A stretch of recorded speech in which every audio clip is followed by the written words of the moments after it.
Hello, everybody, and thank you for tuning in to the Liberty Report. With us today, we have Daniel McAdams, our co host. Daniel, good to see you this morning. Good morning, Dr. Paul. How are you? I'm doing well. Are you All all right. set to go and solve some problems? I hope so. At least we offer things. Uh-huh. You can't say I have the answers and you're going to listen to me and you're going to do it. It doesn't work that way. So, in spite of all the problems we have, and sometimes we're sort of down because the world isn't being saved quickly enough, actually, I think we do contribute to the process in our quiet way and talking about what really needs to be done. We have at least three or four in Congress that sort of agrees with us. So but we need a lot more people, but I believe they're out there. And I happen to believe that there's not just a few hundred, there's a couple thousand that listen to us each day looking for hints as to what is really going on in the world economically and, of course, foreign policy. But today we do want to start off with something dealing with foreign policies. It's been in the news. It's a serious problem, and it's not going to go away quickly. And that is the Middle East, the crisis going on between Israel and Gaza.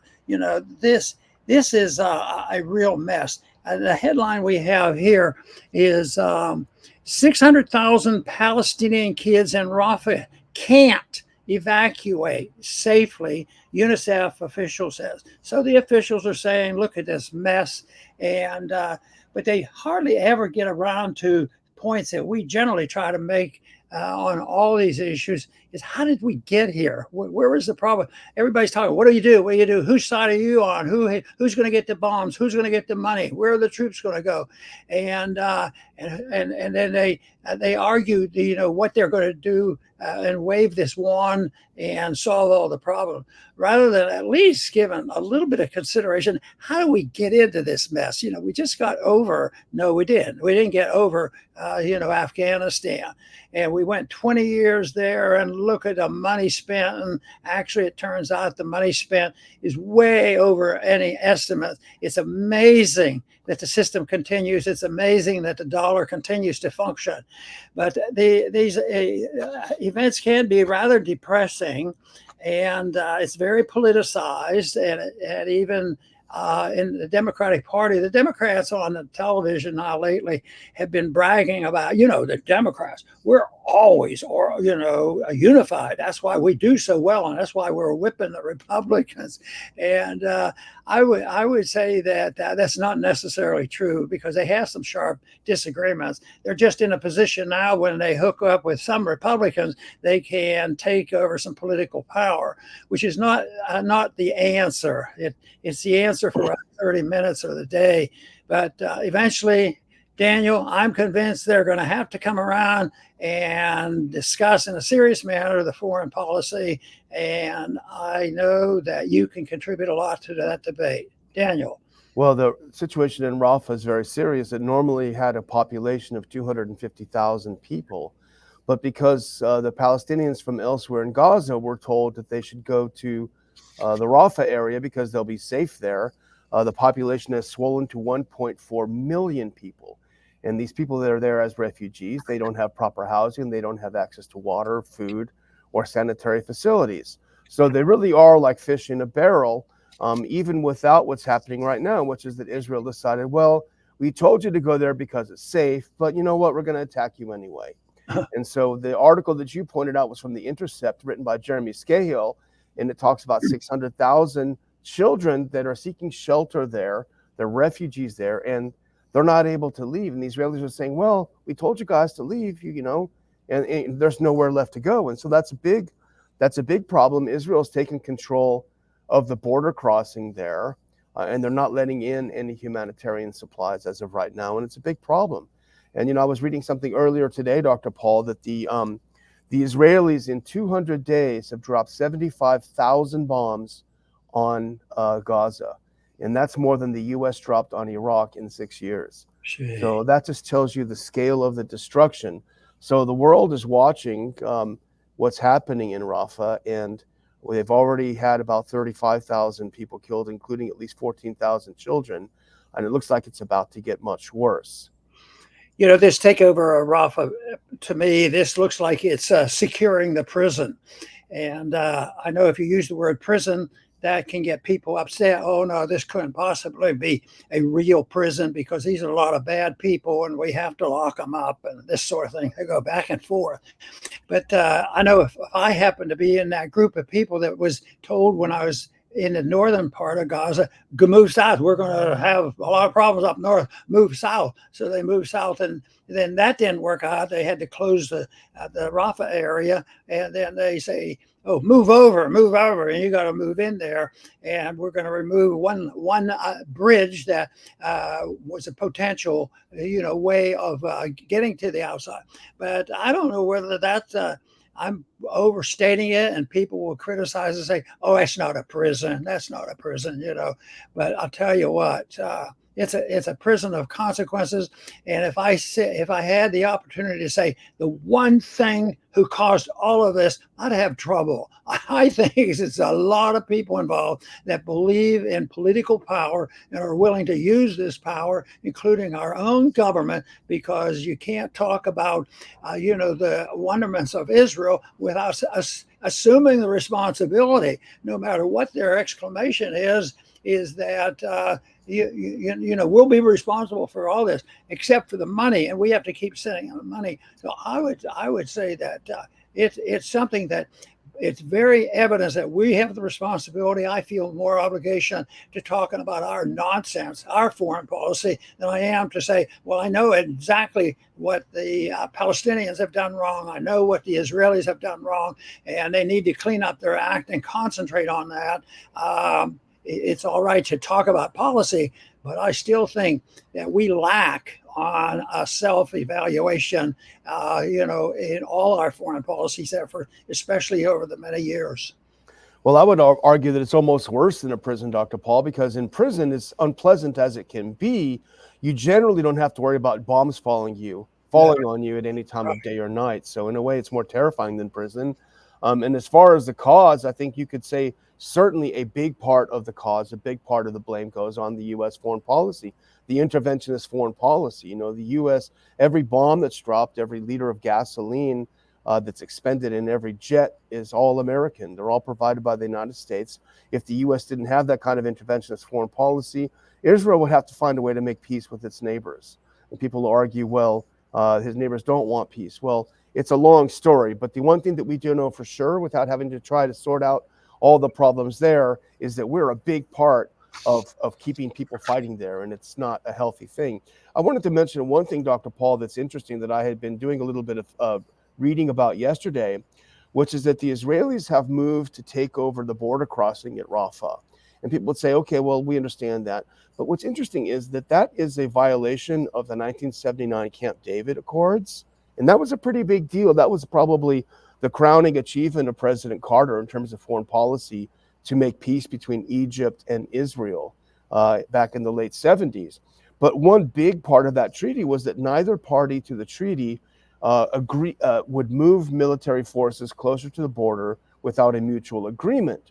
And so the Egyptians have not agreed to have the Israelis come closer to the border. In fact, they have complained about it, and they've threatened to pull out of Camp David. But Camp David is essentially a peace treaty.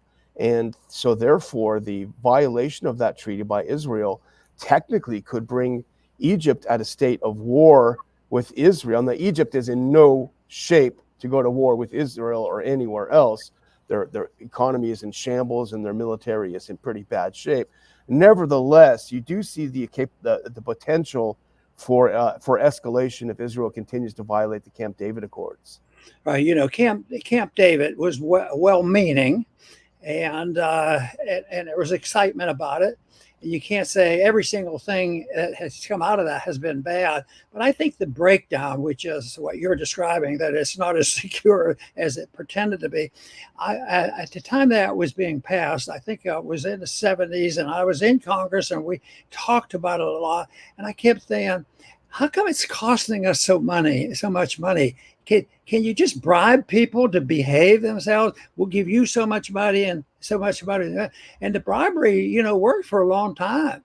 But, and that's not the biggest issue right now, but it means that true peace has not existed, and it's fragile, because what if we do go bankrupt? What if we aren't able to do it and we start backing off? Like now we threaten not to give enough weapons to Israel. All kinds of things can work out here that change this attitude. So I think there was a bit of relief on Camp David Accords, and some good might have come, but it's not long term. I mean, that is not the way you secure freedom. You have and peace between two countries, but that is achievable. There have been examples, believe it or not, around the world for maybe thousands of years where two different countries and two different cultures, had either written or tacit agreements that what the rules are, and they live a long time. And sometimes the one thing I think a lot of people have noticed is that the closer to home where the decisions are made, the better. That is, if there's two countries having a problem, the two countries ought to solve the problems instead of going out and finding the United Nations or NATO or somebody else to get involved. And that's where I think troubles bubble in. It's intimidation. People put things aside because, they'll take care of this. There'll be a conference and we'll have it solved. But they can't repair the damage done by this interventionism. And just as you described, the bombs keep falling. Yeah, and the heat is on President Biden over this, and as you suggested, he suspended, apparently, and this was admitted by Secretary Austin yesterday, the U.S. suspended one arms shipment to Israel for a short period of time is a kind of mini protest against the Rafah invasion. Biden has asked Netanyahu repeatedly to not do it, and of course, Netanyahu's thumbed his nose at him, so they have suspended one shipment. But I think the administration is feeling the heat. And in fact, in our second story, if you're ready to talk about it, there's a new poll that came out, and Dave DeCamp wrote it up on antiwar.com. But it's not good news for President Biden. And I'll just do the first one from it. It's a Data for Progress and Zeteo poll that was taken, just released, when it asked if they believed Israel is committing genocide against the Palestinians. 56% of Democrats, 36% of independents, and 23% of Republicans said yes. Terrible news for Biden, because it shows the majority, 56% of Democratic voters, believe that Israel is committing genocide. So obviously they would draw the conclusions with Biden's support that Biden is as guilty, or at least partly as guilty, as the Israelis are. So bad electoral news, I would say, this latest poll, Dr. Paul. And I think it's at the poll where the group that was at least enthusiastic about a ceasefire were the Republicans. Yeah. So that's discouraging too, because there have been times when the peace movement was something that the Republicans cherished, and of course that goes back and forth. There was a time when even progressive Democrats were much better at it, and then they go back and forth depending on the circumstances. But I think that just is a reflection of not having a basic principle that you're understanding and you follow. And I think that is what we try to do. That non-intervention is a basic principle, and it's easily understood, and it's very successful if people will just agree to that, because it would be the voluntary agreement that one side cannot be aggressors against the other. But that just seems to be way too much, because people get greedy, they get aggressive, and some people think that they believe into the propaganda. National security is pretty darn important. And if you don't do this, you're not for national security. I've been on the receiving end of those complaints a lot of times. You just have to do that, because we have to protect ourselves against all those bad people out there. But what if we're precipitating their anger? That's the question they never ask. Yeah, and actually, I think the numbers from this poll on ceasefire are pretty good, even for Republicans, because they asked what percentage of voters support a ceasefire, and of course, it was very high for Democrats. 83% support a ceasefire in Gaza. So again, bad news for President Biden, but 56% of Republicans, that's over half of Republicans, who are typically very hawkish when it comes to Israel, now believe there should be a ceasefire. When you combine all those, it's 70% of all likely voters are calling for a ceasefire in Gaza.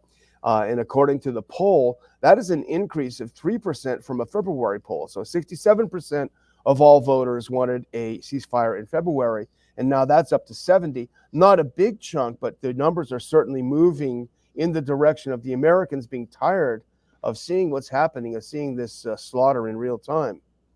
I'm sure there were a lot of polling done in the 60s. I don't recall so many of them, but the polling is important.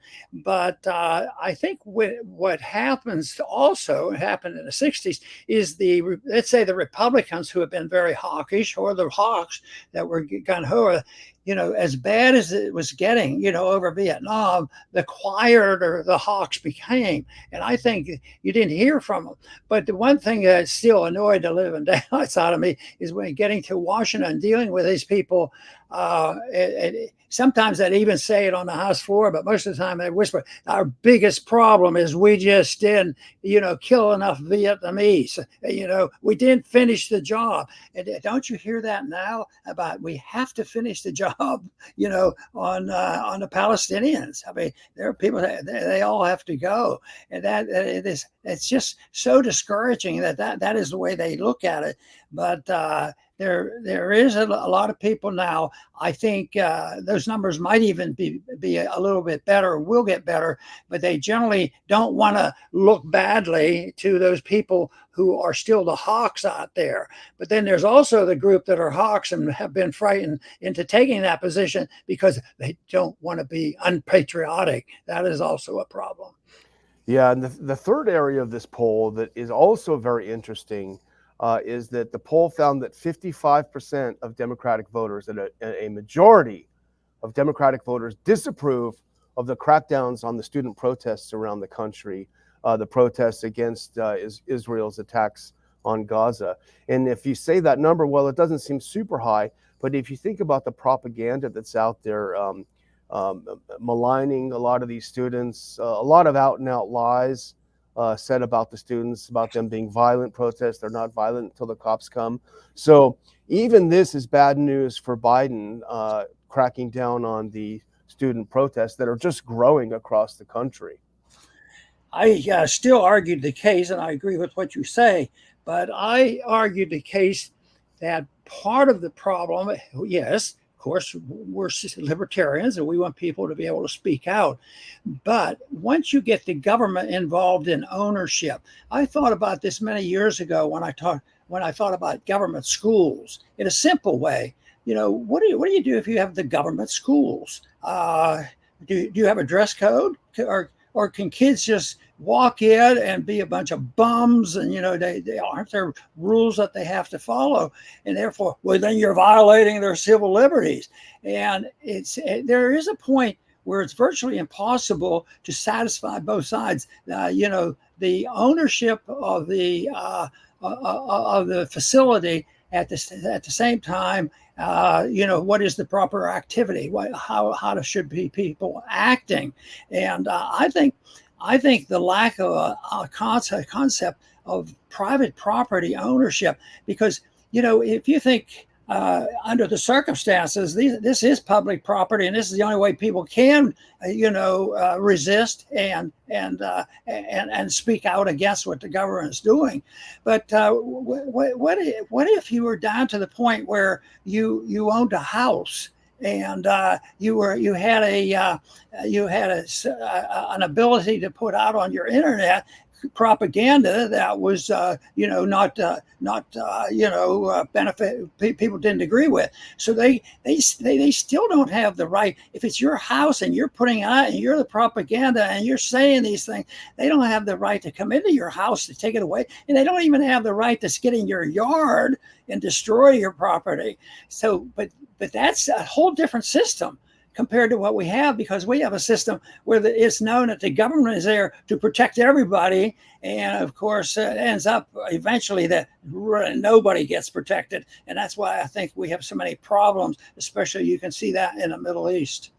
Yeah. At the same time, though, I think the students are on the right side of history. I mean, just like they were in the 1960s when they protested the Vietnam War, they wanted an end to the killing, and they wanted an end to U.S. involvement, U.S. government involvement in the killing. So the way they're doing it, maybe there certainly can be objected to. Some of the things they say are probably not things that we would say, but at the end of the day, obviously, I think it's appropriate to protest U.S. involvement in the killing. You know, and I would like to see. You know, there's a lot of complaints that there are a bunch of leftists. I'm frankly disappointed that there aren't pro-life conservatives out there. I mean, if you're talking about 15,000 kids getting killed, if you're pro-life, you know, you should be out there protesting too, I think. Well, I think under the circumstances, that's what's available to them. I mean, you can't say, "Oh, why don't you wait until all the schools are private?" Our private schools aren't dealing with some of the problems the government schools are into now. But I think it's an opportunity to make the point that why have we conceded so much to the government? And when you look at, look at what the government did, and there was a political argument too under COVID. And what position are you going to stand on? Are you going to fight it off? And that problem is going to exist, but it will not be solved as long as you have government property, and then there's a big fight on who owns the property and how do we take care of it. And we can talk about free expression, and we can talk about it, and it's very important, and we have to be able to get the message out, because the message will come out. You can't silence the people.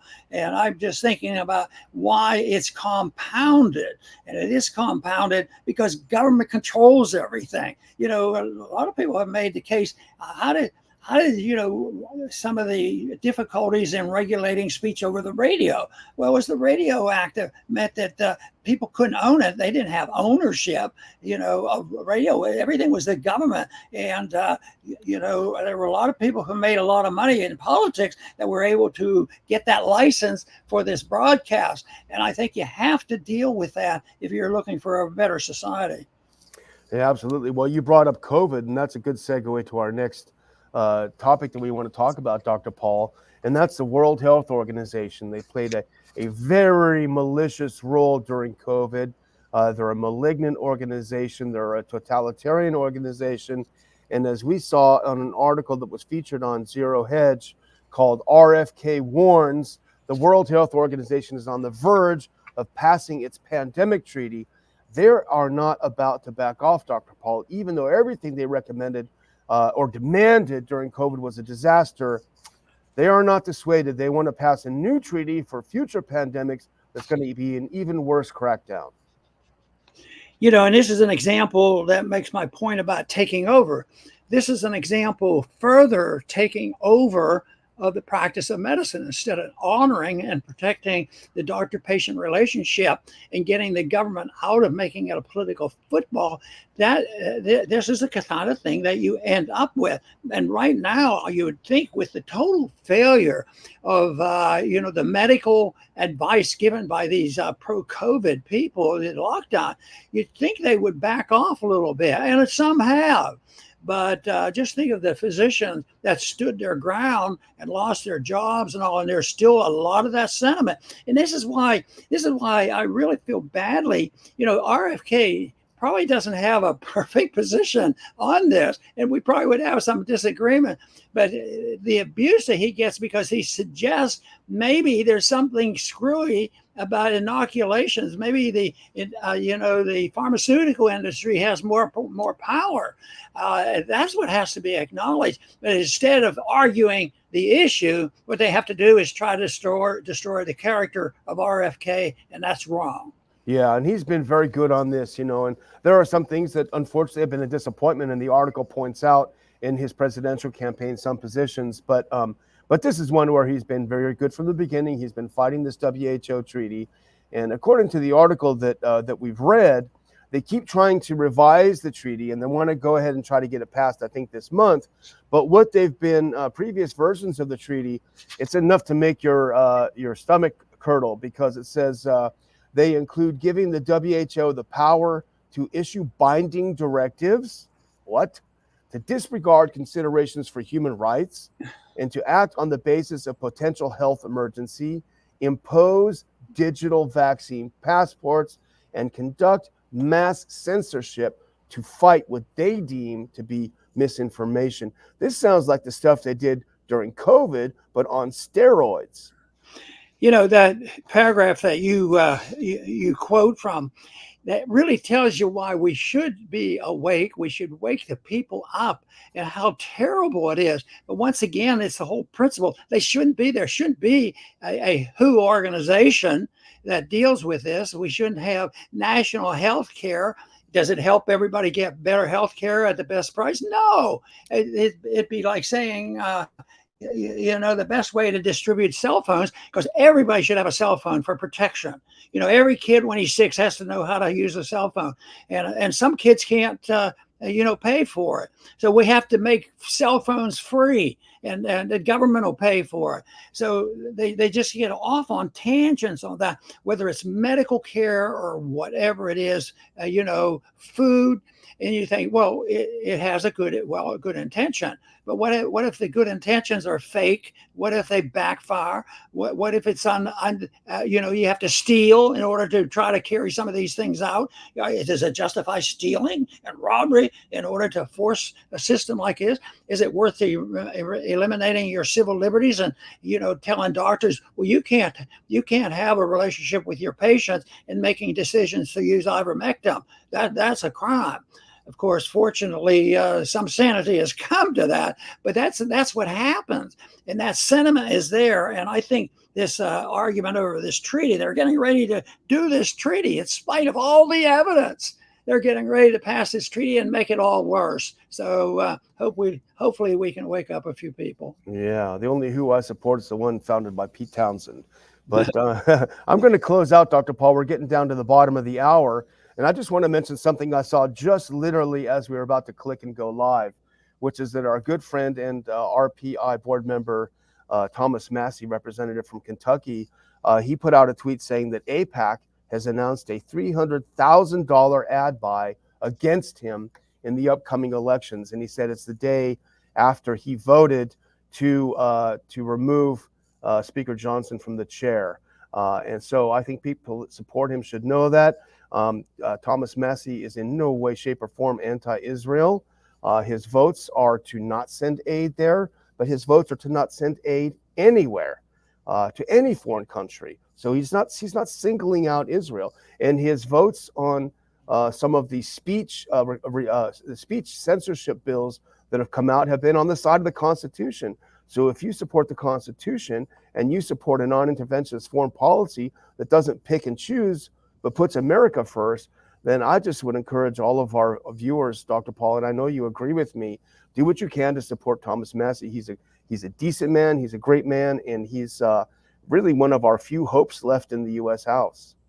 Yeah, Thomas is a good friend, and that brings back a memory when he was coming into Congress as I was leaving, and I think he got seated before the end of the year, like a couple of weeks earlier, because somebody had left a position. So he came in. So we were in Congress together about 3 or 4 days, and we laugh about that. But we were very anxious to see Thomas in there, and he has not let us down, I'll tell you.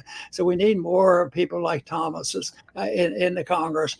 And some people, you know, and I say it all the time, you know, the Congress, Thomas, as good as he is, he's not going to have his way, but he's going to have an influence. The influence is what counts long term, but he can't, you know, see when you see this power struggle out there and how out of touch they are, and they're willing to do anything to keep their political power, then it's very difficult. So you're right, Daniel, and applauding Thomas. I want to also thank our viewers for tuning in today to the the Ron Paul Liberty Report. Please come back soon.